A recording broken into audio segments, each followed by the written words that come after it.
pantalla con una sección que la rompió hace un tiempo atrás con nosotros. Le damos la bienvenida a Leila Nuch en la sección Camisetea. ¿Cómo estás, Leila? Buenos días. Muy buenos días a todos ustedes, por supuesto, a mis queridos entre primos. Qué rico estar de vuelta con ustedes y también con toda nuestra audiencia. Así que enviarles un caluroso saludo para este lunes. Oye, segunda temporada de Camiseteadas con nosotros, Leila. Tenemos grandes invitados. Estoy viendo la parrilla que tenemos disponible para esta segunda temporada. Y así que nada, me imagino que vamos a tener y conocer nuevas personas que hoy día más que nunca están comprometidos con el área social, con el área pública, ¿cierto? De distintas regiones. ¿Qué se viene esta segunda temporada de parte tuya, Leila? Esta segunda temporada, la verdad, es que hay que reconocer que va a estar bien jugosa y sabrosa, porque tenemos hartas mujeres que se han puesto la camisa por Chile y que han entrado y han asumido distintos desafíos desde lo público, ¿cierto? Lo más político, como es, por ejemplo, las mujeres constituyentes que tenemos, y también distintas profesionales que han hecho toda una vida de servicio público. Así que vamos a estar con distintas mujeres que han aperrado, que han sacado la cara por nuestro género y que están hoy día colocando acento en distintas áreas de nuestra sociedad. Perfecto. Y hoy día tenemos una invitada, ¿cierto? Exacto. Hoy día tenemos a una invitada. Ella es Tamara Rogers, es abogada de profesión.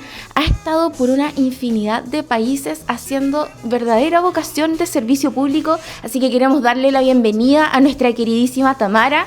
Ella es de Los Ángeles, provincia del Biobío. Y hoy día nos va a estar acompañando acá en Camiseteadas de la Red de Mujeres en la Cancha para contarnos cómo ha sido su trayectoria y cómo empezó también a interesarse por el servicio público. Bienvenida, Tamara. Hola, Leila, muchas gracias. Bienvenida. Hola a todos y hola, Conde, ¿cómo están? Feliz de estar hoy día con ustedes, de empezar este día de la mejor forma, pues teniendo una rica conversación en conjunto.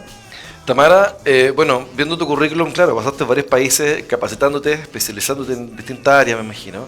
Entre esos está España, Francia, Estados Unidos. ¿Cuál fue el país más complejo para poder entrar en esta capacitación, en especializarte en un área específica? Mira, yo creo que por un tema de idioma fue lejos Francia. Yo cuando llegué a ir allá no sabía hablar francés y siempre pensé que con el inglés iba a estar perfecto, que me iba a poder desempeñar, digamos, desde ese idioma, que era el idioma universal. Y me bastó un par de horas en Francia para darme cuenta que los franceses no hablaban mucho inglés. Entonces fue un tema el idioma porque yo estudié Derecho allá.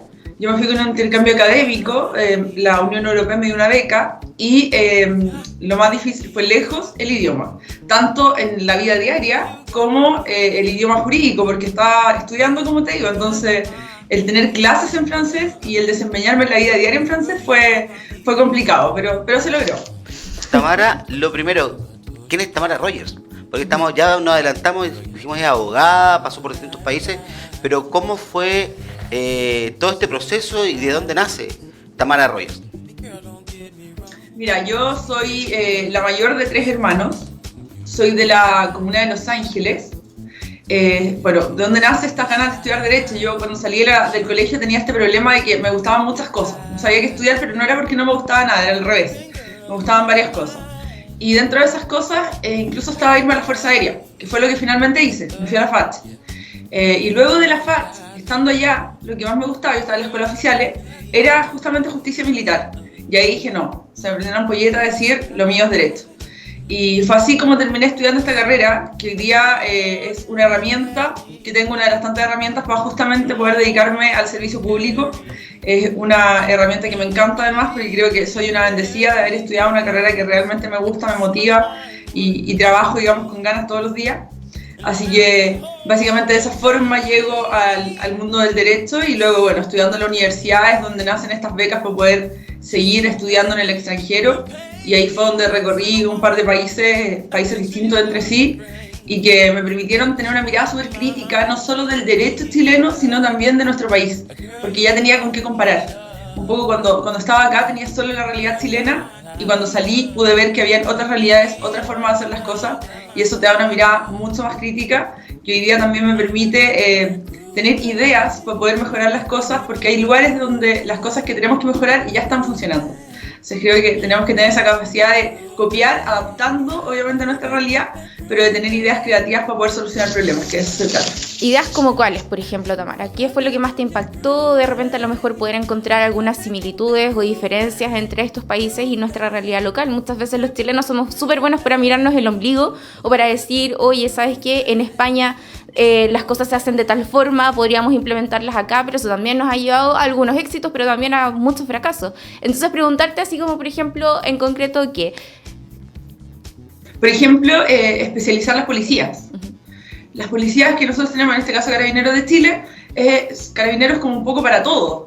En estos países en los que me tocó vivir, las policías están especializadas para cada tipo de cosas. Hay una policía solo para tránsito, una policía solo como guardia civil, etc. Y creo que eso le entrega a las policías mayores herramientas, mayor capacitación y mayor también instrumentos para poder desempeñar su labor de una mejor manera. Sobre todo en dificultades que podemos ver en nuestra región del Biobío, en la provincia de Arauco, al sur de la provincia de Arauco, donde la violencia ya ha escalado a niveles que para nuestras policías es muy difícil controlar. Entonces, de esa perspectiva, creo que especializar las policías es algo que puede dar respuesta a temas que hoy día son problemas que tienen que ver con seguridad y podría dar una respuesta concreta. Por dar un ejemplo.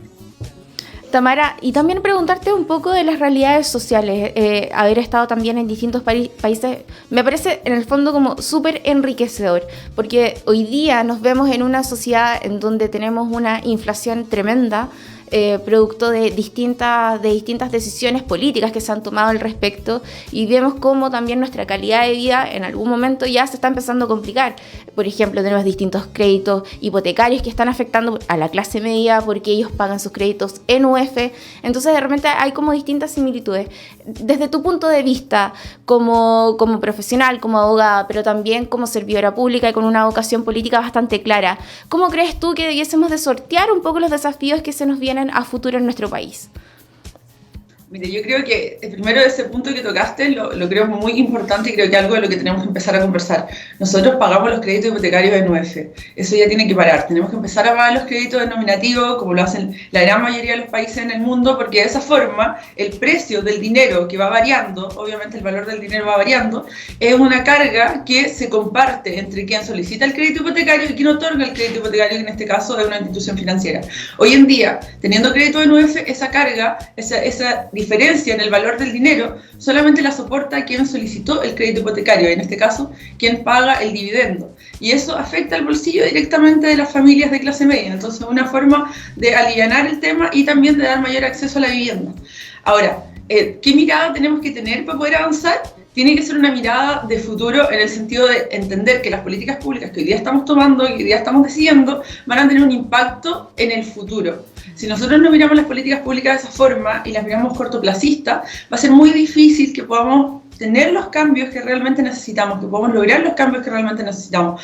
Para lograr esos cambios necesitamos coraje, necesitamos valentía, necesitamos de repente tomar decisiones que en un principio no van a dar respuesta inmediata, pero que sí a largo plazo van a lograr el objetivo, que es que todos podamos vivir mejor. Yo tuve la oportunidad de vivir, claro, en países desarrollados, como por ejemplo Estados Unidos, Francia, España, pero también estuve viviendo en países que tienen muy pocos años de vida y que no son países desarrollados, como por ejemplo en la India, que como país independiente tiene muy pocos años de vida, se separó de Gran Bretaña, digamos, hace no más de 70 y tantos años, 76 años me parece, y son países que además tienen una población gigantesca. O sea, pensemos que nosotros somos 20 millones de habitantes, en la India son 1.300 millones, es realmente una locura. Tú dices, ¿cómo administran un país con esta cantidad de habitantes y con el nivel de pobreza que tienen, y que es una pobreza muy extrema?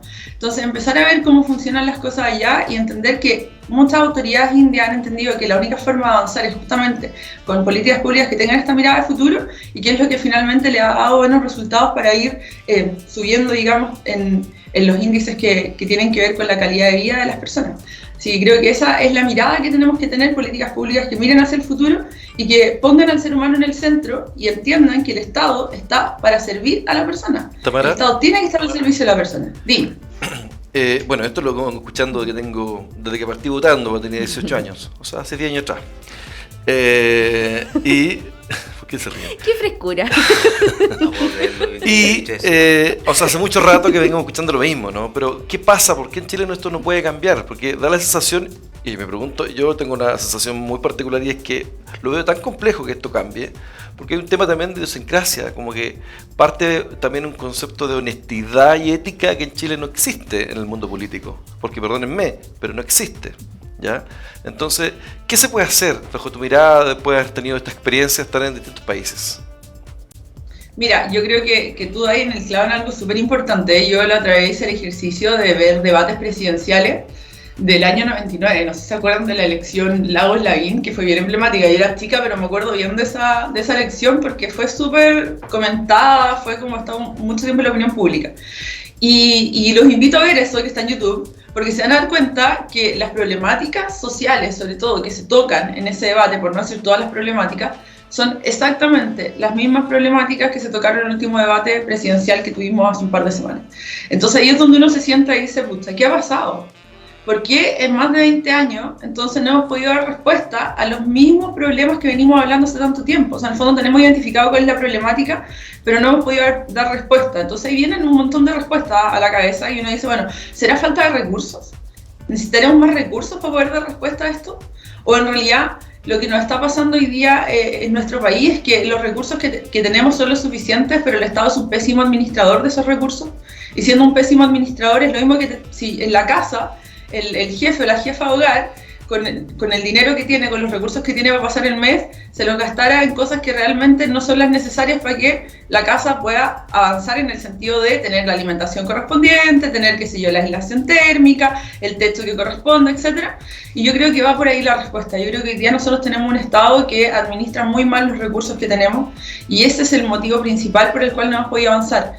Eso unido justamente a temas como el que tú mencionabas recién, que tienen que ver con corrupción. Yo creo que el Estado, y dos grandes soluciones que yo veo para estos problemas que estoy comentando, que es la mala administración y la corrupción dentro del aparato estatal, es primero contar con datos fidedignos.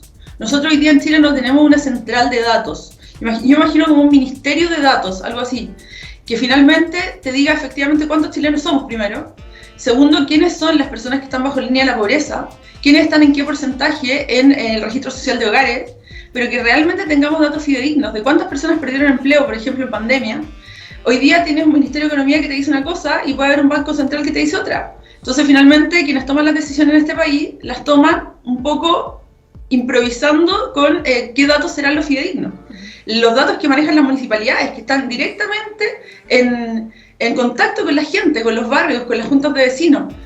No hay una forma de agarrar todos esos datos hoy en día de manera inteligente y ponerlos al servicio de que tanto los parlamentarios como el presidente de la República, que son quienes toman las decisiones en este país, puedan con esos datos que se elevan al gobierno central tomar decisiones concretas con datos fidedignos. Yo creo que eso es muy importante. Y lo segundo, que tiene que ver también con temas de corrupción, es tener un Estado mucho más fiscalizador del Estado que tenemos hoy en día. No puede ser que cuando hay elecciones municipales veamos todos los años, cuando asumen los nuevos alcaldes, en las noticias, que en la municipalidad tanto, la alcaldesa o el alcalde mandó a hacer un estudio con una empresa, una contraloría, con una empresa externa, para revisar qué ha pasado con las platas municipales y siempre se encuentran con que hay un montón de plata que falta, un montón de plata que no tiene idea dónde está. Entonces, eso no tenemos que esperar a que llegue un nuevo alcalde y que lo haga una empresa externa. Eso debería hacerlo el Estado, porque son nuestras lucas las que están ahí. Tamara. Tenemos todas preguntas. Está bastante entretenido esto, ¿no? Sí. Bueno, mirando al tema país en el fondo, como macro, ¿qué nos falta a nosotros como Chile para dejar de ser tercermundista, a pesar de que tenemos el concepto de que somos el jaguar de América y todo esto que es súper parafernálico mirando desde el punto de vista país? ¿Cuál es la diferencia entre nosotros con países como Francia, España o países de Europa en el fondo, que nosotros como chilenos también de repente miramos, oh, Europa es todo genial, pero a veces no es tan así? ¿Qué nos falta a nosotros como chilenos? O sea, yo creo que la gran diferencia que yo puedo notar entre estos países que son desarrollados y nosotros es primero que las instituciones funcionan y segundo que existe una buena inversión No digo que sean perfectos, porque claramente no lo son, tienen mucho que mejorar, como ya lo decías tú, pero la inversión que se hace de los recursos, que en este caso deriva de los impuestos que nosotros pagamos, realmente le llega a la gente. Tú realmente puedes ver que el Estado está al servicio de las personas en el sentido de que cuando yo no puedo procurarme, por ejemplo, un servicio de salud, un servicio médico, una prestación médica, el Estado me entrega esa prestación médica. Yo me acuerdo estando en Francia, me enfermé, yo estaba como estudiante, tuve que ir a un hospital, y en este hospital, y cuando me dijeron hospital primero dije, pucha, voy a tener que esperar un montón de rato. Llegué al hospital, no había puesto ni un pie adentro y ya me estaban atendiendo. Me atendieron sumamente rápido, fue una atención muy buena y me entregaron ahí mismo los medicamentos. E incluso en esa oportunidad, como yo no estaba bien, me fueron a dejar a la casa. Entonces digo, bueno, ¿por qué en Chile no puede ser así? ¿Será que los franceses se enferman menos que nosotros? ¿Será que son menos población? ¿Qué está pasando entonces? Y no es que sea menos población, no es que tampoco tengan muchos más recursos, ni que se enfermen menos. En el fondo es que los recursos que están destinados justamente a estas prestaciones que derivan de derechos sociales son recursos que están siendo mejor utilizados. El Estado entiende que tiene que estar al servicio de la gente. Yo creo que ese es el punto de inflexión, el uso correcto de los recursos. Tú, si piensas un poco cuál es la cantidad de dinero que se necesita para superar la extrema pobreza en Chile, son cerca de 500 millones de dólares. Y tú revisas cuál es el presupuesto del Ministerio de Desarrollo Social, son cerca de 1.000. Entonces uno dice, bueno, ¿qué pasa? Insisto, cuando el Estado tiene que hacer algo, al Estado le sale mucho más caro. Por ejemplo, si la señora Juanita necesita que le arreglen el techo de la casa y eso cuesta 500.000 pesos, el Estado no gasta 500.000 pesos para ir a arreglar el techo, porque el Estado tiene que pagar al que va a hacer la licitación, después paga al arquitecto, después paga al maestro, después paga a la persona que está en la parte más administrativa, y de repente ese techo que a la señora Juanita le costaba 500 lucas arreglar, el Estado terminó pagando 9 millones. O sea, claramente estoy dando cifras que se me están ocurriendo en este minuto, pero es para poder graficar en el fondo la forma en la que el Estado administra los recursos que hoy tenemos y por qué son ineficientes, a pesar de que no son pocos recursos. Entonces creo que esa es la gran diferencia, que las instituciones funcionan y que el Estado está realmente al servicio de la gente, y eso le permite a las personas, ¿qué cosa? Finalmente, porque esto suena como muy lindo todo, pero en la práctica, ¿qué permite? Permite que la gente viva mejor, que tenga una mejor calidad de vida. Y yo creo que a eso tenemos que apuntar, a que la gente viva mejor. Si finalmente es algo bien simple, complejo al mismo tiempo como lograr, pero ese tiene que ser el norte de quienes hoy toman las decisiones en este país. Oye, Tamara, yo quiero contarle a todas las personas que nos están siguiendo a través de las distintas plataformas de C Radio de que tú fuiste candidata a constituyente. Y escuchándote hablar ahora sobre todos estos cambios sociales, quisiera llevarte más allá, porque a mí me hubiese encantado que hubiese salido perfectamente como una de nuestras constituyentes, porque de verdad que siento de que cada una de tus ideas van por lo menos en la línea correcta o en la forma en cómo nuestro país debiese ir progresando y desarrollándose. ¿Cómo ves tú esta nueva constitución y cuáles crees tú también que deberían ser los focos que deberían o los derechos que debiesen estar sí o sí escritos en nuestra Carta Magna? Mira, yo entré a la carrera por llegar a la Convención Constituyente por una razón bastante simple. Yo cuando hice la práctica profesional, yo soy abogada de profesión y la hice en la Corporación de Asistencia Judicial. Y estando en la Corporación de Asistencia Judicial me tocó ver muchos casos que tenían que ver con niños del Sename. Y un caso en particular que me marcó muchísimo, que eran unos gemelitos recién nacidos que se iban al Sename porque en realidad no se encontró a ni un familiar que se pudiera hacer cargo de ellos, un familiar cercano. Y la madre estaba en situación de calle, tenía adicción a las drogas y al alcohol, y por ende era su 7º embarazo, de hecho, en ese momento. Y estos niños desde el minuto 1 de nacer, desde el día 1 de vida, se fueron a una institución como el Sename, donde no tuvieron a alguien que los pudiera abrazar, que les pudiera abrigar, que les pudiera dar leche materna, etc. Y ese caso en particular fue un caso muy fuerte para mí, primero porque sentí que como Estado estábamos haciendo todo mal, porque le estábamos fallando a los más débiles de toda la pirámide, de toda la línea, le estamos fallando a los niños. Y yo creo que a nivel constitucional se pueden hacer cosas importantes en esa materia, y fue la razón por la que me presenté como candidata, para poner realmente a los niños primero, que es una frase que hemos escuchado muchísimo, pero resulta que en la práctica no ha ocurrido así, no son los primeros, de hecho muchas veces son los últimos. Ahora, ¿cómo veo la Convención Constituyente? Yo siempre lo vi como una posibilidad de sentarnos a dialogar, a conversar, a llegar a acuerdos. Creo que eso no ha ocurrido en la práctica, no hemos tenido esa capacidad de llegar a acuerdos, de conversar. Ha habido una actitud distinta al diálogo, y espero vaya cambiando conforme se va redactando la nueva Constitución, porque hoy en día recordemos que estamos recién en la etapa de reglamento, es decir, los convencionales están decidiendo de qué forma van a trabajar para redactar la nueva Constitución. Entonces yo realmente espero que exista esa voluntad política que tantas veces falta de los convencionales constituyentes de realmente sentarse a conversar sobre ese país que queremos construir, porque esto era una bonita oportunidad. Como toda obra humana, la Constitución no era perfecta, es perfectible, y yo lo vi como una linda oportunidad de poder hacer algo aún mejor. Ahora, tendremos que ver si eso realmente ocurre, porque hasta el momento al menos he mirado el proceso con bastante tristeza, en el sentido de que no se ha dado ese diálogo, no se ha dado esa conversación, y los temas que estamos tratando respecto de la convención tampoco han sido temas de fondo. No estamos discutiendo sobre estos nuevos artículos, sobre estos derechos que estamos incluyendo, sino que estamos discutiendo sobre alzas de asignaciones, sobre constituyentes que mintieron respecto a una enfermedad, sobre que aún no se ponen de acuerdo respecto de si van a ser 2/3 o no, o al finalmente fueron 2/3, pero con letras chicas, y así ha ido el tema. Entonces yo espero que realmente tengamos la capacidad de estar a la altura de lo que significa redactar una nueva constitución y tengamos capacidad de diálogo, que es lo más importante. Tamara, para ir cerrando, yo la quiero llevar a un tema bastante polémico, porque en lo personal es parte también de lo que conversamos en la primera temporada de Camiseteadas, respecto a qué es lo que le estamos exigiendo a nuestros políticos cuando nosotros votamos por ellos, por ejemplo, y les exigimos estándares que ni siquiera nosotros mismos tenemos. Estándares, por ejemplo, de repente en ser lo más correctos en la vida, en ser sumamente probos, y hoy día nos encontramos, por ejemplo, con convencionales que rompen su palabra. El caso de Rojas Bade, que siento yo que ha sido lejos uno de los hechos que más ha manchado el proceso de la constituyente, pero también otro hecho bastante grave, y que es la falta del diálogo en una plena democracia. Aquí hay bastante freno respecto a lo que nuestro sector tiene que decir. Hay una falta de diálogo carente. Entonces quisiera saber cuál es tu opinión respecto a cómo se debilitan las democracias frente a estos escenarios. Mira, yo creo que cuidar la democracia es tarea de todos y es una tarea demasiado importante.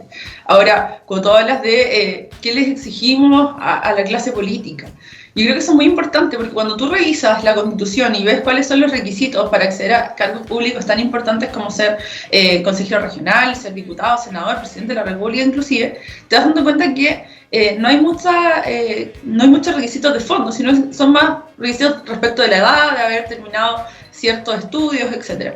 Entonces ahí es donde yo siempre invito a la gente a exigir más, a exigirle más a nuestra clase política. No puede ser como el caso que tú recién mencionabas del convencional constituyente que mintió diciendo que tenía cáncer para poder obtener un escaño dentro de la convención. Son cosas que no se pueden permitir porque afectan directamente a nuestra democracia, afectan directamente la credibilidad y el funcionamiento de nuestras instituciones, que puede sonar como algo lejano, pero que nuestras instituciones no funcionen, en definitiva, hace que este país sea más pobre, porque cada peso que no se gasta bien hace que este país sea más pobre, hace que una persona no tenga una prestación de salud que necesita, hace que una persona no se esté educando a pesar de que debe educarse.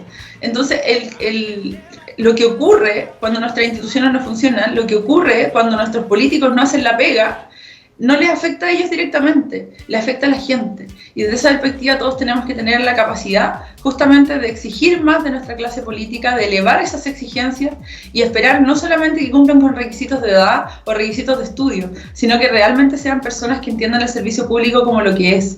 Porque para peleas ideológicas podemos tener muchísimos paneles, pero la política es para solucionar problemas. Así de simple. Y si no hemos podido solucionar problemas de más de 20 años es porque algo estamos haciendo mal.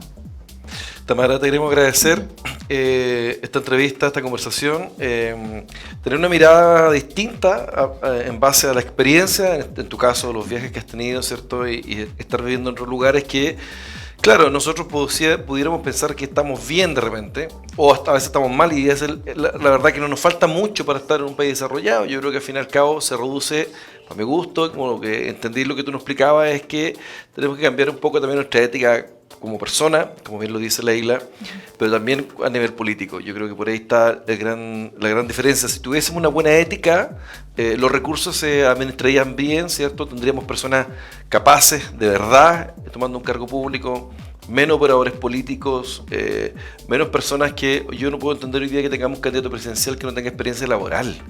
O sea, son detalles que la gente todavía no logra entender, y eso también es parte de nuestra ética como persona, porque nosotros deberíamos decir, ¿sabes qué? Yo voy a votar por una persona que sea capaz y no por un tema ideológico o porque pertenece a un partido. Tamara, muchas gracias por estar con nosotros en el matinal. Muchas gracias, Oye, Tamara. muchas gracias a ustedes. Y decirle también a la gente que estos cambios no requieren muchos años ni muchísimos recursos. Estos cambios requieren voluntad, requieren coraje y requieren trabajo. Así que les mando un abrazo grande, un gusto haber estado con ustedes. y espero verlos en alguna otra oportunidad. Un abrazo. Gracias, Tamara. Chao, Gracias, Tamara. Éxito en todo. Leila, tremenda entrevista tuvimos con Tamara, ¿no? Una experiencia que es enriquecedor, puedes conversar con personas que han logrado estar en otros continentes, en otros países, viviendo experiencias distintas, estudiando también, porque no es fácil también estudiar en otro país, porque de una otra manera, claro, ella al tiro dijo, oye, hospital, sinónimo de espera. ¿Te das cuenta de la experiencia? Sí, me llamaron la atención ese comentario. ¿Cierto? Es triste que los chilenos, de alguna u otra forma, los chilenos y chilenas estemos codificados de esa manera en todo lo que tiene que ser como nuestro sistema de prestaciones sociales, de salud, incluso también hasta educacionales. Y por eso me pareció importante poder ahondar con Tamara respecto a cómo se vienen todos estos desafíos, cómo debe ser también nuestra Constitución, porque finalmente seguimos también abarcando muchas áreas, pero también, más que nada, la forma en cómo se afectan las democracias cuando las decisiones en el sector público no son las apropiadas, y nosotros ya este último tiempo hemos visto la consecuencia de aquello. Sí, claro. Leila, bueno, queremos agradecer que estés con nosotros de regreso. Tenemos todos los días lunes, ¿cierto? De 7:30 a 8 en este bloque llamada Camiseteada. Y nada, se vienen semanas importantísimas desde el punto de vista completo del área política, ¿cierto? Hay cambios importantes en este mes y bueno, vamos a ir también tocando un poco la contingencia, ¿te parece? Me parece, así que muchas gracias a ustedes por también darnos este espacio de Camiseteadas de la Red de Mujeres en la Cancha. Gracias. Oye, vamos a tanta comercial cuando son las 7:59 de la mañana y volvemos al matinal radial del Gran Concepción.